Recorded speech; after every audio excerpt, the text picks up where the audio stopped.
We rolling, bro. We good? Yeah, man. Alrighty. We back. Yeah. Back for another episode. Filmburn. Filmburn podcast. Mm-hmm. Peep Hopes Max F. Here we are. That's me. So we back again. What are we doing this one? We're doing Burn After Reading today.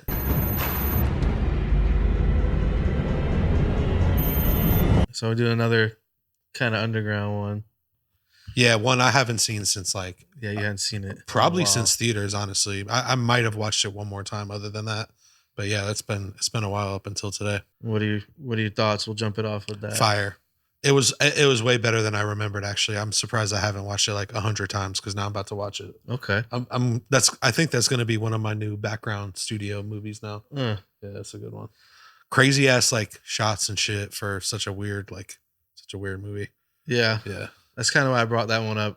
We have like a list of a ton of them, but yeah, you were pushing for this one. That one's because I watched it a few months ago. Yeah, and like you said, I hadn't seen it in a while, and you forget how good it really is. It just kind of just went under the radar, I guess. Yeah, but yeah, every time I watch it, I find new reasons I love it. But it's a banger, dude. So that came out 2008, right? Yeah. So let's break down some deets. Yeah, I'll get some details, some fact checks first. Yeah. So it came out September 12th, 2008. Doesn't seem like that long ago, but no. God. $37 million budget. Mm-hmm. Opening weekend it did 19. Gross worldwide it's done 163. Wow. Yeah. Okay. For some reason I thought it flopped. Nah, that shit went crazy. So it made some bank. Hell yeah.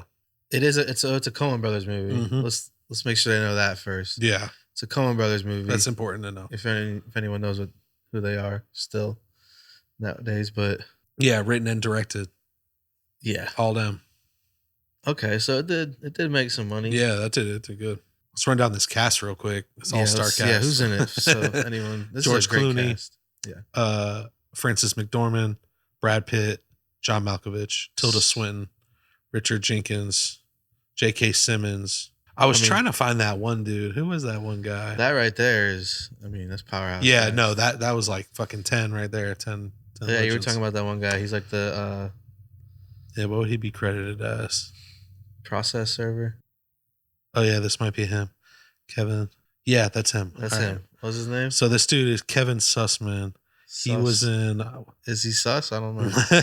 Run off a few of his most known. I definitely. He was in The Big Bang Theory. Oh. He's the dude that works. Does he work at like the comic store or something like that? Man, I kind of fell off. That's where I know. That's where I know him. Okay, from, for sure. I know I recognize his face. All right, he's much older now. Name a few others though. I gotta know him from something. He was in Almost Famous. Mm-hmm. He was in Better Call Saul. Okay, a couple times. That's probably what I know him from. He's done a few. Wet Hot American Summer. Yeah. Anyway, and he was in Weeds too for a couple episodes. Mm-hmm. I knew I recognized his face. I just couldn't. Yeah, he has a small part. Yeah, small part, but yeah. So yeah, legendary cast, dude. Yeah, everyone, fucking dude. Brad Pitt killed it. John Malkovich is fucking. It might be some of the best insults in film right there, dude. Very little rapport with his staff, fucking moron. He's angry the whole movie. I was gonna say, I think both of them are hilarious in this movie. Yeah, but not like straight up comedy. It's just like good acting. Yeah, good acting, exactly. Like good delivery. The writing is crazy, dude. It's like a bad episode of like Seinfeld. How like everyone is just like throughout the movie, they're all placed at like just the wrong place at the wrong time. It just like snowballs completely into like it could have just been so much easier. And it really it's like the worst things that could happen to all of them. It's all a ton of just misunderstandings. Yeah. And they're all like random idiots. Occurrences. Yeah. And they're all just like in their own. No one knows what's going on. They're all in their own world. Yeah. Like, and then they somehow all intertwine. And it's really just, like I said, like much ado about nothing. Like, yeah. Even at the very end, the guy is like, he's like, what the hell happened? And he's like, what did we learn? He's like, I don't know. Yeah. What did we learn, Palmer? I don't know, sir. I don't fucking know either. And then that is like the whole movie summed up. Just nothing happens. It is like you said, like a Seinfeld. Like it's just a lot of stuff going on. Yeah, everyone's stories are like intertwined and shit, and just at the end, it just fucking blows up. But everything's like about nothing though. Yeah, yeah. It's all misunderstanding. It's all misunderstanding. Yeah, And no they one all- knows who anyone is, and they all think they're all doing something else. Yeah, yeah. And then they all end up crossing paths and just like harming each other. whole lot of unnecessary violence. Well, what's the synopsis say? Okay, That's what I'm yeah. interested. Like, A disc containing mysterious information from a CIA agent ends up in the hands of two unscrupulous and daft gym employees who attempt to sell it. Damn, those are so even the synopsis is like unscrupulous. What a word. is like complicated. Yeah, you know, yeah. just like this movie. So John They're Malkovich. daft gym employees for sure. Yes, they're morons, really. Which John Malkovich calls them morons at least 15 times. He is great in this. He's like just Oh my God. slowly delving into madness. Just from So, like the off rip, he's the going, beginning he gets Yeah. fired, and that's how it jumps everything off. And then they find his gym bag at the gym, Mhm. and it has like a CD in it that are his memoirs that he's talking about in the beginning. Yeah. And then Brad Pitt and Frances McDormand think it's worth something. They try to blackmail him, and he's very confused about because They just call him in the it's middle of the nothing. night. Like even Yeah. his wife he's like, they want my memoirs, and she's like, why would anyone care about those? And he's like, I don't know. And then that just jumps off a chain of events of just a bunch of lost people. Madness. Let's see what else came around. What came out around that same time. Yeah, We'll look see at what- like August, September of 2008. Let's start with August. So let's just name like because I'm surprised. Yeah, I am surprised that it made that much money. I remember it kind of being not a flop, but I just thought it was kind of more like slept on. yeah. You don't hear many people talking about it, I guess, No. but at the time, maybe just I don't know. People Well, we were going were to the talking about theater or how something. They had done No Country for Old Men. Yeah, the year okay. before So they had a this, buzz. They had a little buzz, which was a going. massive hit. Way different tone than this movie, and I think kind of just like Well, that was when people were actually going to the movie theater that too. too. I did see It- this in theaters. It for didn't sure. take much for people to just go, Yeah. just show up. And I remember going in the theater, seeing it, and not really knowing. Yeah, me either. I think What I it was just about. went because Brad then- Pitt and George Clooney were Yeah, in the it or cast, something, and they yeah. kind of made it look like a dumb comedy. Yeah. Which I guess the characters are dumb, but the comedy is very dry. Oh yeah, I guess. yeah. But like you were saying, what else was around? Okay, like yeah. that? We'll just do the top 10 movies August 2008. The Dark Knight, The Mummy, Tomb of the Dragon Emperor, Mm-hmm. Tropic Thunder, Pineapple Express, damn, Mamma Mia, Step Brothers, Jesus, bro. Sister of the Traveling Pants 2, Star Wars: The Clone Wars, Journey to the Center of the Earth, and House Bunny slipping in at number 10. House Bunny, all right, Banger. that was a good one. Hell Actually. yeah. Wow. So those are some crazy I mean, movies. All that's a lot of yeah, competition. Yeah, and that was just August, so that And was the then month this- before. The month before. Yeah. Wow. So for September 2008, number 1 is Burn After Reading. So that ended up. yeah. Okay. Number 2, Righteous Kill. Number 3, Eagle Eye. Right. Family That Prayed. Lakeview Terrace. Bro. And then a couple of others from August pretty much held the top 10. they still. kept going. Like Dark Yeah. Knight probably kept going for Mhm. a year. Yeah. But I mean, all those movies, dude. Number 1. Heavy hitters. Yeah, that's good. That whole lineup. Yeah, that's a lot of competition, man. Yeah. No wonder it kind of went under the radar, Mhm. I guess. What do you think the number 1 song was in September of Oh, 2008? number 1 song. Can you give me a hint? Is it like a older artist? It's T.I. What you know about that? No. No, Close. you can have whatever you like. Yeah, whatever you like. That was 08? Yep. That song had traction. Hell yeah. In no way it came out 08. It probably just was on the charts for years. Wow.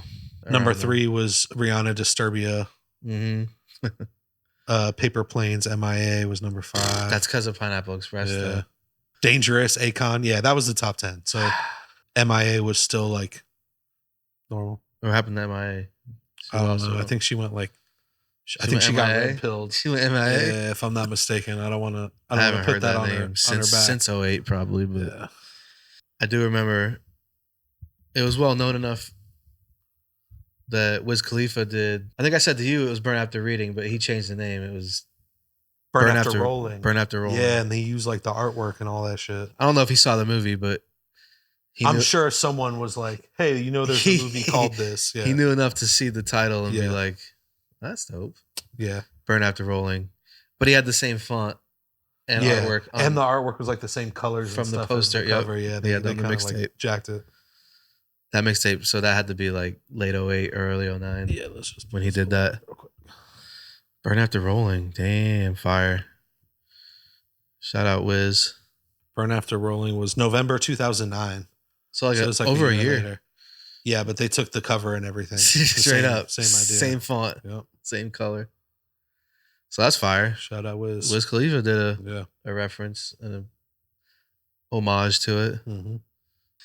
Man, so But okay. yeah, so those were the vibes for late 2008 going into the what a time. to the man. end of the year. Anyone that wasn't alive and thriving then, I feel bad for you because it's pretty much only gotten worse. Where were you in 2008? September 2008. September 08, I was up in O-Town, probably chilling with you and Indo and Yeah. Max and Tanak. Yeah. Definitely in O-Town. I started Full Sail Going- November 2008. Really? Yeah. I thought you were there before that. Because Yeah. I went up there. I had lived there. I think I lived there for like a couple, maybe 3 or 4 months and then you before. started And I smoking. started November like 12th I was like- or something. Okay. So that was right before. We were definitely spitting verses by then. Yeah. Yeah. Early. That was early verses. Yeah.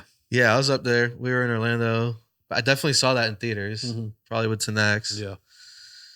I I feel like I feel like we all went and saw it, and Jake too. Yeah, probably.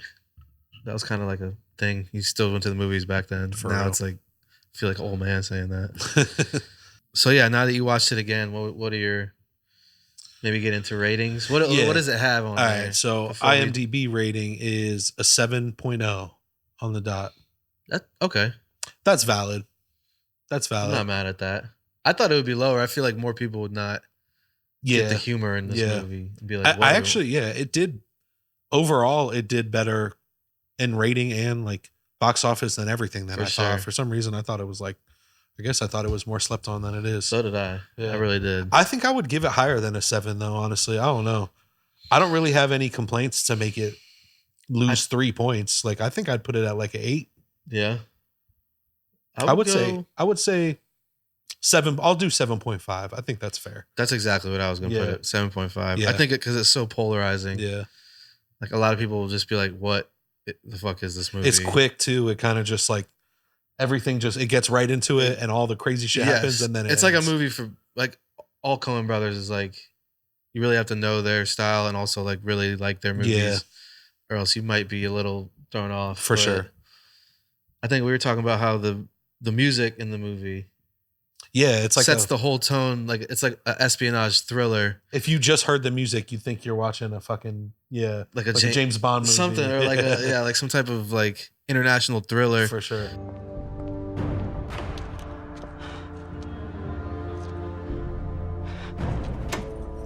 Ozzy! God damn it, Ozzy, what have you done to the car?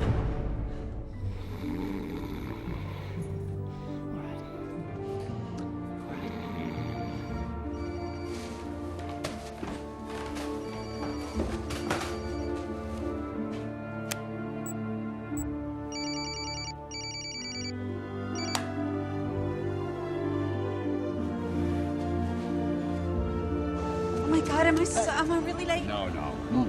Doesn't suffer.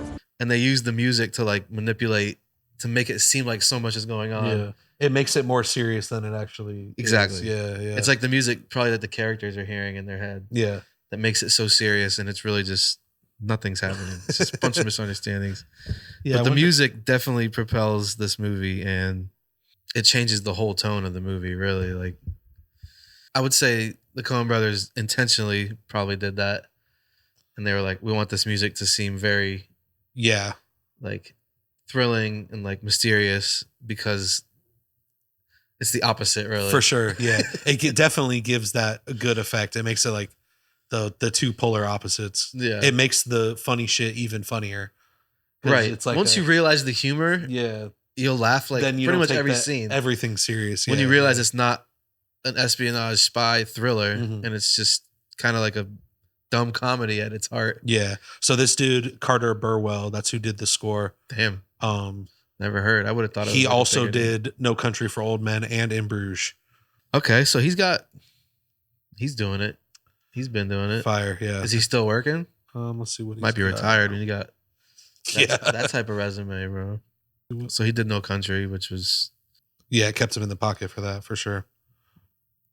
He did Raising Arizona, Miller's Crossing. So that's all their movies. So that's their go-to guy. Yeah, in Bruges, 3 Billboards. Yeah, he's working, dude. I think in Bruges and 3 Billboards is the same guy, not the Coen Brothers, but it's the same. So he just a director finds him and then they stick with him. Mm-hmm. I mean, he did a good job. He killed it, bro. I would keep him too. Like you said, if you're just listening to it, you think you're watching, like Eagle Eye, something that came out at the same time. Like, to get more into the cast, I think this movie is maybe not the epitome of it, but one of the good examples of like, if this movie didn't have A-list actors and great actors, I don't know if it would have got made or been good at all. Yeah, for sure. I mean, the delivery of all of the lines is what makes it so fucking good. I feel like Everyone all did such a good were job. on the same page too. Like they read the script and knew like it's the all right, exact it's very tone of dry it. comedy. It's gonna be polarizing. It's gonna be kind of like different, but I just think they all killed it. I think without that many A-list actors, yeah. I don't think it would have worked as well. It wouldn't have hit the same. It wouldn't have worked as well for sure. When even like Brad Pitt is like the 4th build actor on that movie, Yeah, and not even close to like the main guy. And there's so many of them. everyone. And it's like a change of shined. pace for all these actors. Yeah. Like Brad Pitt don't do many comedies, Not like that. not like that. And John Malkovich just wiling out the whole movie. I'd probably say he's my favorite like performance. Yeah, of he's that like movie. he's the standout for sure. And you just like, watch him from the slowly- first scene. He's already a ticking time bomb, Yeah. and then you just watch him slowly just get towards the end, and it's like he does a all good right. job being like frustrated. His Yes. frustrated acting is really good. Even like the way he grabs his head and Yo, shit. just Like- from the beginning on, you can feel him the whole time, dude. I feel him, dude. But yeah, so it's a great cast. So the building that they turned into the gym was in New Jersey, and I guess after the movie came out, like locals started showing up there looking for memberships because they thought it was a real gym. in Oh, New because it Jersey. said hard bodies. Yeah. The costume designer said that they purposely like tailored Brad Pitt's suits fucked up because even cheap suits looked good on him, so they had to like purposely Make make him him look- ill-fitting. Right, because he's Yeah. a total like gym bro. Yeah, and you could tell he only wears his gym outfit. Mhm. He only rides his bike, and he was going to the meeting. He's so they trying to had ride to his give bike. him like a shitty suit. He's trying to ride his bike to the meeting, and she's Yeah. like, "Bro, you gotta take my car." He's like, "Well, I was just gonna ride my bike." So It says J.K. Simmons never stands up in the whole film. He's seated in every shot. that's true. He's just sitting at his desk. Yep. He's the one getting all the information from his right hand man that's following all these characters. Yeah. And so the audience is kind of like J.K. Simmons because you're just like Yeah. the whole movie. He's like just trying to He's figure out learning who's what's who. happening as it's happening. Yeah. He's trying to figure out who's who and what's going on. And he's like, even at the end, he's still very confused. And he's like, what the hell just happened? Really? That's funny though. Yeah, he doesn't stand up. He's always Yeah. just sitting at his desk. What are like the standout parts? Like favorite scene or favorite death? I mean, to see Brad Pitt just get Smokes like shot- halfway through the movie. shot in the face. Like I eliminate think him. they early. did that on purpose too Yeah. to like. It's very shocking because you're not expecting. After this that, shit I at all. feel like you're like, all right, I'm there's locked no in. rules in this movie now. Yeah. Yeah, they're doing whatever. That's one of the most shocking scenes. But let me think. That fucking hatchet one at the end was pretty fucking. That's when John Malkovich Yeah, they finally were showing like direct hits. That's pretty wild. I didn't notice Yeah. that. I'm not gonna lie. Till this time we watched it, That I was didn't realize kinda they fucking show him. crazy. Yeah. After he got shot, then he like hatcheted him And he chases him in out. broad daylight. yeah. Intruder! Intruder! Intruder. That's when he finally reaches his breaking You point. represent the League of Morons. It's like you're in a league. You're in league with that moronic woman. You're part of a league of morons. I would say my favorite scene is either when Brad Pitt calls John Malkovich the first time they talk, Or meets him in the car. or when he meets him in the car. I was gonna say the car one might be the best because they're like and Brad Pitt's trying to be slick. he's trying so hard to be like and he's official. like, Secondly, the unauthorized dissemination of classified material is a federal crime. If you ever carried out your proposed threat, you would experience such a shitstorm of consequences, my friend, that your empty little head would be spinning faster than the wheels of your Schwinn bicycle back there. You think that's a Schwinn? He thinks it's a Schwinn. He's like, and he just punches him in the face. You fuck. He's like, you fuck. And then I know who you and are, then he rides up next to him. He's like, I know who you are, fucker. You fuck! Give it to me, fuck! You fucker! I know who you are, fucker! You're the fucker! That was so, yeah. Bro, I think it's that's a great yeah, scene. that's up there. I mean, there's more. Let's think of one more. Because George Clooney really he did a good job. I mean, that Okay, yeah, at the very you're end, right. yeah, when he's every person he looks at looks sus as yeah. fuck. Yeah.